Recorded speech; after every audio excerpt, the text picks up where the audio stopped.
What's up guys, hope you're all well. So I am bringing you this midweek video to answer a question left by Joe Johnson in one of the comments from the weekend video that I uploaded about my latest refurb project. And it is a really valid question. So valid that I decided to do a video specifically on this topic, just in case there's anyone else thinking the same thing. And in this video, I'm going to talk about how that I still consider those very same questions on every single purchase today, but why it shouldn't stop you from buying a great deal. So let's get straight into the video. So in that video, I talked about the latest refurb and the numbers. And then right at the end, I mentioned a property that I had just sold that I'd owned for quite a period of time, around 14 years. And that property once had negative equity and a mortgage payment which was higher than the rental income. And it has taken years for that property to recover to the point where I thought it was worth selling. And the comment left based on that property was, do I worry about this same scenario happening again on the properties that I'm buying today? And the answer to that question, in short, is absolutely not. I don't worry about it happening again because I think about it on every single property that I look to buy. And the reason why I don't think it will happen is because the stress testing that I now consider on every single property purchase, I believe enables me to keep my risk profile down on every eventuality that could possibly happen. So getting into the detail, things that were mentioned specifically were about the interest rates rising and the equity dropping so severely that I would be forced to sell, or I couldn't make my rental payments because the stress test wasn't strong enough on my portfolio. Now, there are many things that I do as an individual investor to make sure that I am safeguarded against these sorts of things happening. And to break it down and give you some of the little nuggets that I do consider to try and help you out is things like the type of mortgage product that I take. So when I eventually refinance my funds out, I like to keep it at a 75% loan to value on residential and around 65% on commercial, based on the valuation by the surveyor. Not what I think the value is and not what I think the market value is, the RICS valuation, which in this market and for the last few years has always been significantly lower to what you could probably sell it for on the open market. So that means that when all is said and done, I've got 25% equity in there based on what the bank think, but I've probably got closer to 35, if not 40% worth of equity based on what I believe the market value is. So if I had to sell, I think that I could release a large chunk of cash based on today's prices. And if the market was to slip, say 25%, in my view, the equity is not as strong, but it is still there. And according to the bank, may have slipped to potentially zero, but definitely not negative. The other thing that I really do consider is keeping cash in the bank.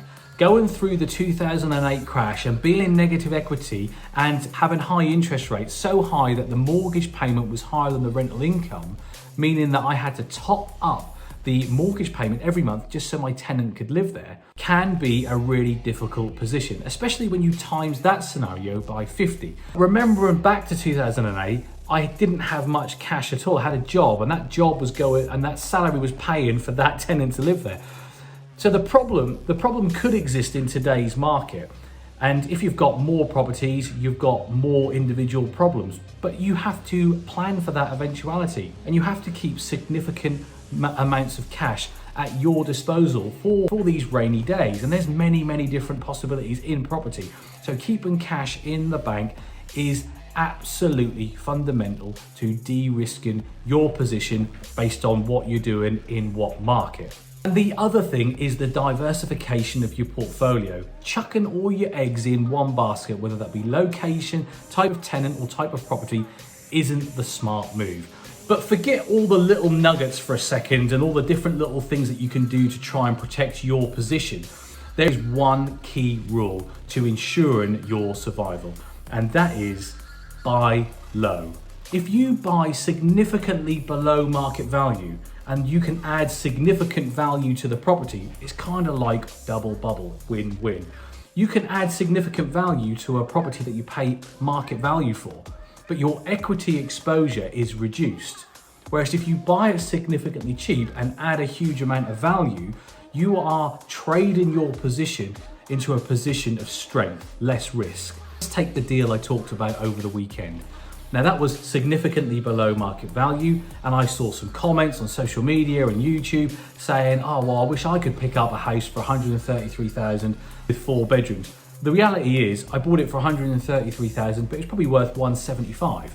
And it didn't have 4 bedrooms. I added a bedroom by knowing what the market wanted and using the tools at my disposal to create value. And that creation of value added to the purchase price means that I've created a huge amount of equity, so much so that I can extract all of my cash out, which increases my cash buffer again. So I've got my cash reserves, which is the priority number one. If anything happens, I've got cash I can help. And I've also got a significant amount of value, 25% of value based on what the lender thinks. But I think it's closer to 40% based on the market value. So it's a really great position to be in. And the reason why I am not worried and I do these sorts of deals at volume is because I buy for the long term, but I also take short-term wins. It means I will sell these properties if I achieve way above market value. And by selling, I materialize the additional value. Materializing the additional value means more cash, which helps me with my risk profile, and the cycle continues forward as I buy more properties. And lastly, another thing you can do is the mortgage product that you pick. I like long-term products for properties that I'm going to hold long-term. And some of these rates are 4.5%, 5.5%, 6.5% on some of the commercial property that I own. But they're locked in for 5 to 10 years. Got to see some significant downturns long term for me to be in a negative position versus where I am today based on the value that I've added. And this isn't about single properties, we're talking about a portfolio here. And some of those properties are on repayment. I've got a commercial loan, which was a 15-year loan, which I've probably got about 12 years left, which is on repayment over that period. The payments are really high, but that commercial property produces me 3 different sectors of income. I've got 3 different types of incomes from that one commercial property. And in 15 years, that property will be completely paid for. So in 15 years' time, if the world has collapsed and equity has dropped by 25% and interest rates at 10% and all my properties that I'm holding on to are coming up for renewal, and interest rates are skyrocketing, so much so that the rental payments won't cover the new mortgage payments, well, then I can start to sell some of the properties without the mortgages on to release cash. Or I can start to pay off some of the smaller mortgages with equity I've got in other properties. And I've done this personally. Now, when I bought my first house, I bought it on 106% Northern Rock mortgage. That means I didn't have any money to put in, and I needed money to do the work. And that's because I didn't have any money. Now, a lot of people that I know who are the same age as me, in the same sort of situation, never bothered to buy a property. But I traded my way over the course of the next 15 years to be in a position where I own a substantial home without a mortgage. And I haven't done that through saving money and buying a property cash. I've done it because I've traded my position to a position of strength. And even though my portfolio and my company is behind where I am personally, it's definitely on the goal to do that. And I'm not doing it by not refinancing. I'm borrowing my way to debt free. And borrowing your way to debt free, to go full circle, to buy great deals, to add equity, to build more rental income, means that eventually you put yourself into such a position of strength that through rental income, through turnover, you can start to pay down mortgage balances every single month as and when they come due. And that is where the long-term goal should be. Not worrying about one property at a time and if this happens and what happens next and what am I going to do. Trade yourself into a position of strength, But that's it from me. Hope you found the content rich. I'll catch you all on the next video.